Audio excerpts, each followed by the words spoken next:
Now, listen, joining me to discuss more about the coronation, because it's a daily thing. There's more and more every day. Host of the To Die For Daily podcast, Kinsey Schofield, is back live from... Well, not from LA, live from here. You've come from LA. And royal commentator Emily Andrews, both particularly hacked off that I stood you down last night. You stood us up, Jez. Yeah, down or up? Oh, I don't know. It depends which way we're looking at it. Now, this is really interesting. We talked about the security issues. Now, I woke up this morning to some polling. 6 of 14 nations where our king is head of state polled would vote to become republics if a referendum was held tomorrow. This is a poll by Conservative Lord Ashcroft. Australia, interesting after Anthony Albanese with his peers last night. Canada, the Bahamas, Jamaica, the Solomon Islands and Antigua and Barbuda would vote to ditch the monarchy. Not perhaps, what King Charles wants to hear 3 days from being coronated. Would that be fair? No, I think that's fair.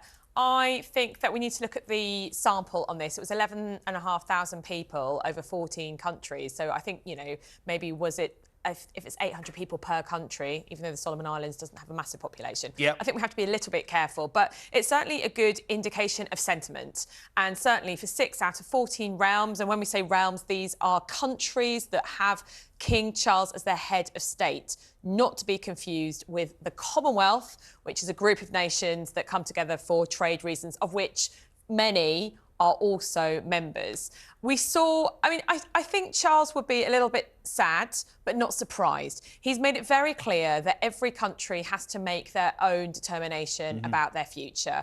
He was invited to Barbados in last year, I think in 2021, when Barbados voted after a referendum to become a republic. He was invited on behalf of the Queen. He went, and at midnight there was that handing over ceremony to the new president when Barbados became the newest republic. And he made a very lovely speech. So I think he recognises that after the passing of his mother, the Queen was an incredibly popular figure. She bonded everyone together, both the realms and the nation, the Commonwealth, that nation of bodies that she was so fond.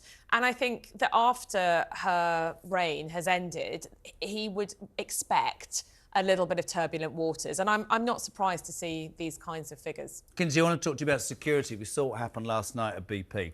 The Americans are synonymous. I mean, you know, the beast, the car, the president, you know, all that you see. The security, naturally, obviously, for safety is important, but it's already raised questions about how expensive it's going to be.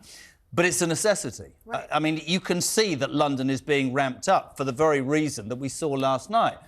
This wouldn't surprise an American. Some British people, I'm sure, are like, this is huge, right? Well, I think the incident would have been worse in America because of, you know, our mental health crisis and our gun policies. But I just hope that this doesn't make people not want to show up to the celebration with their families. I'm telling you, I think that this is going to be the safest place in the world to be come Saturday, either along the procession or at the Abbey. Please show up. Please, you know, participate in this once-in-a-lifetime opportunity. It be a part of history. I know this seems scary, but the reality is I do think that they have everything locked up. It's interesting, we did a poll. Are you happy, we wanted to ask the public, for more money to be spent on security for the coronation?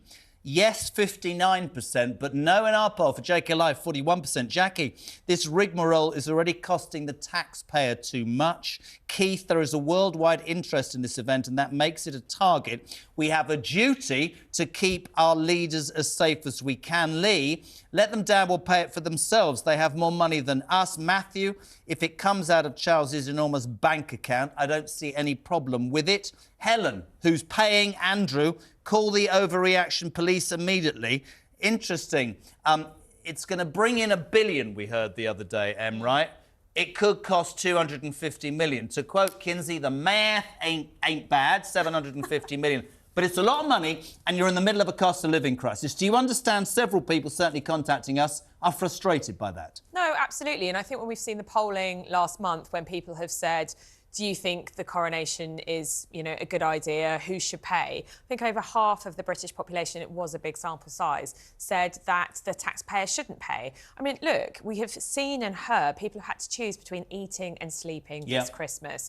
We are in May. It's still quite cold. People still have their heating. People can't afford to feed their children. The nurses on strike. And can I just say, we're saying that we're seeing a solid gold carriage and an overnight rehearsal. It's vintage. I know. Vintage. It is, and I'm a royalist, but you would understand and people looking at that going, if I could chip just a little bit off one of those wheels, all of my problems would be over. You understand that? And the optics aren't great. If we're being totally honest, sorry, Kins, the optics aren't great. And we have this slight disconnect when, I know we talked about fashion the other day and you were like, what is this? But we do have this disconnect between Charles and Camilla wearing these, you know, the regalia of state, the orb, the sword, the crowns with these, you know, the diamonds are...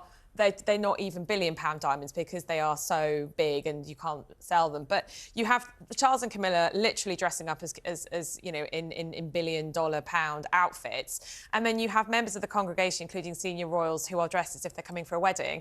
And then you have people outside who can't afford the next supermarket shop. And that's very, very problematic, I think, for King Charles when he's trying to portray the coronation as recycling, you know, a cut price coronation. And it's not. Think about the wedding of Diana and Charles and the conflict that was happening at the time, how it united the country and how it changed the country's attitude. This could be that. It's just the optics, Kins. That's the problem. And I know, but history might be a little gentler towards this. I agree with you. Also, now this is something that is going to get my goat, right? The national anthem. A third of Britons now think the national anthem should be replaced. I mean, my dad, as we know, worked for the royal family. He still stood up, even to almost Meghan Markle does not want to have to Google another national anthem. Are we standing up? Oh, are we doing this? Are you going to sing it?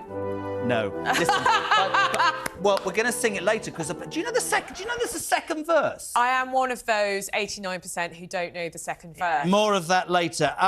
Is it going to go? Is this just another poll thrown out because it's Coronation Week? The national anthems I think it's brilliant. Every time I watch anybody else's anthem, I think it's rubbish. Yeah, including yours. That's rude, but okay, I get it. Look, it is our national anthem. All of us know at least the first verse. I think it was slightly strange in the poll because some people said that it should be replaced by, you know, Rule Britannia. Isn't that worse, frankly? Britannia does not rule the waves anymore and we do not have an empire. The anthem's old-fashioned and militaristic lyrics about the monarchy and its religious tone were cited as reasons to replace it. It's beautiful. Those are reasons I would keep it. I love its religious tone. And I think Charles, he wants to modernize this monarchy, but not that. I don't think he would touch that. I think we should learn something, that an American is sticking up for our monarchy more than anybody else. Ladies, you've been amazing. I will never stand you down again.